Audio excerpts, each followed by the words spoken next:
Halo, assalamualaikum warahmatullahi wabarakatuh. Jumpa lagi dengan kami kawan-kawan.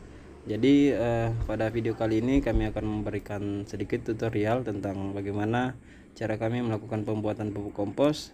Nah, harapan kami sebenarnya adalah bahwa setelah kawan-kawan melihat video ini, kami berharap kawan-kawan bisa lebih mandiri, kemudian membuat pupuk kompos sendiri untuk kebutuhan tanaman atau aktivitas pertanian kawan-kawan sekalian.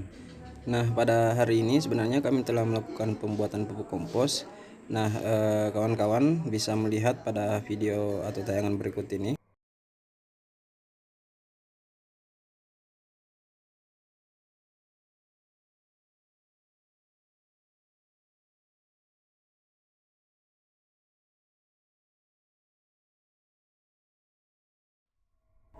Jadi itu tadi ya aktivitas kami hari ini.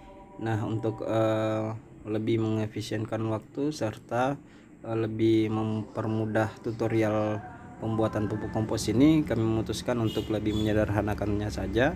Jadi kita membuat ilustrasinya saja sehingga kawan-kawan bisa lebih dekat dan lebih mengerti tentang metode kami dalam pembuatan pupuk kompos, sehingga kedepannya kawan-kawan bisa melakukan aktivitas sendiri. Adapun bahan yang kami pakai yang pertama ini adalah limbah jagung, jadi batang jagung yang sudah dipanen kemudian kami cacah. Nah, untuk dekomposernya kami menggunakan trichoderma. Ini adalah trichoderma padat. Trichoderma padat bisa didapatkan di toko-toko pertanian. Kemudian kami juga punya trichoderma cair. Nah, trichoderma ini punya fungsi ganda, selain jadi dekomposer juga bisa menjadi antagonis untuk cendawan atau patogen penyebab penyakit tanaman. Nah, ini ada M4, kemudian gula merah ya, yang paling penting juga. Nah, selain itu ini juga bahan yang penting, ini adalah kotoran hewan. Kotoran hewan ini dari kambing ya. Ini sebenarnya kita sudah fermentasi, ini sudah jadi kompos. Jadi ini tidak menjadi standar ya, kawan-kawan bisa menggunakan limbah yang belum difermentasi. Oh ya kawan-kawan, selain bahan tadi kami juga menggunakan arang sekam ya. Jadi ini adalah arang sekam yang kami bikin sendiri, kami ambil dari pabrik-pabrik penggiling padi yang ada di sekitar kami, kemudian kami bakar sendiri. Jadi untuk langkah pertama adalah kita mengambil bakteri pengerainya, ini sekitaran 10 cc per liter air. Jadi terserah ya kawan-kawan mau pakai M4 atau trichoderma, itu sama-sama bisa mengurai bahan-bahan organik.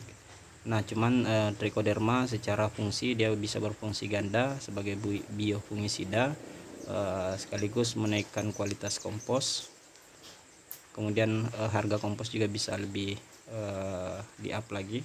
Nah, ini kemudian kami gunakan molasses sebagai campuran, sama juga ya 10 cc untuk 1 liter air.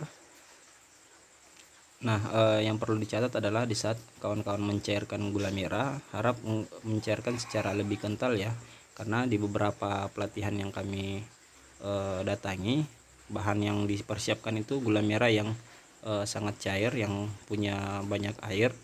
Jadi itu kurang efektif ya untuk menjadi makanan mikroba. Jadi kawan-kawan harus mencairkan gula merah secara lebih kental. Kemudian setelah tercampur kita aduk ya, kita aduk, kemudian kita masukkan ke wadah. Jadi kita harusnya ini menggunakan sprayer ya, jadi kita basahi wadah itu untuk mensterilkan. Jadi ini hanya tutorial saja ya, jadi ini sama pembuatannya untuk pembuatan kompos dalam skala yang lebih besar. Nah, setelah menyemprot wadahnya, kemudian kita untuk lapisan dasarnya kita menggunakan kotoran hewan ya. Ini kita lapisan dasar menggunakan kotoran hewan. Kemudian setelah melakukan penumpahan, kita semprot lagi dengan atau siram lagi dengan M4. Oh ya, untuk penyiramannya tidak usah terlalu basah ya, cukup lembab. Yang penting sudah merata. Kemudian kita untuk lapisan kedua kita pakai sekam, arang sekam. Ini sebagai pengikat karbon juga ya. Fungsi utama dari arang sekam itu bisa mengikat karbon. Kemudian kita siram lagi dengan Neem 4 atau pengurai. Jadi setiap lapisan itu harus disiram ya, supaya bakteri yang kita sebar ke kompos kita itu bisa menyebar secara merata. Nah, kemudian setelah arang sekam, untuk lapisan ketiganya kita pakai limbah organik dari batang jagung. Jadi terserah ya kawan-kawan bisa menggunakan limbah apapun dari hasil pertanian kawan-kawan atau limbah pertanian kawan-kawan. Bahkan untuk kotoran atau sampah dari limbah rumah tangga juga bisa digunakan, asalkan itu berasal dari tumbuh-tumbuhan, entah itu limbah kering atau limbah hijau, itu tidak ada masalah. Nah, setelah semua bahan organik kita campurkan secara berlapis, kemudian kita masukkan kotoran hewan lagi. Nah, kotoran hewan ini selain dari dia menjadi dasar dari lapisan, dia juga harus menjadi penutup dari setiap lapisan. Nah, kita akan siram kembali. Jadi terserah ya kawan-kawan mau bikin berapa lapis. Yang penting adalah yang paling dasar di bawah itu adalah kotoran ternak atau hewan. Kemudian di bagian penutupnya tetap kotoran hewan, supaya itu mempercepat proses pengomposan.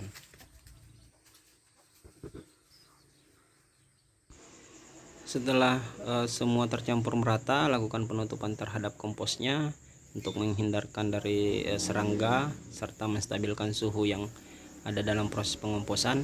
Suhu yang ideal adalah sekitar 35 derajat sampai 45 derajat. Jika itu berlebih, maka lakukan proses pembalikan kompos secara berkala. Jika kurang dari 35 derajat, lakukan kembali penyemprotan M4 atau bakterinya. Jadi semua tahapan pembuatan pupuk kompos sudah selesai. Kita tinggal menunggu proses pengomposan.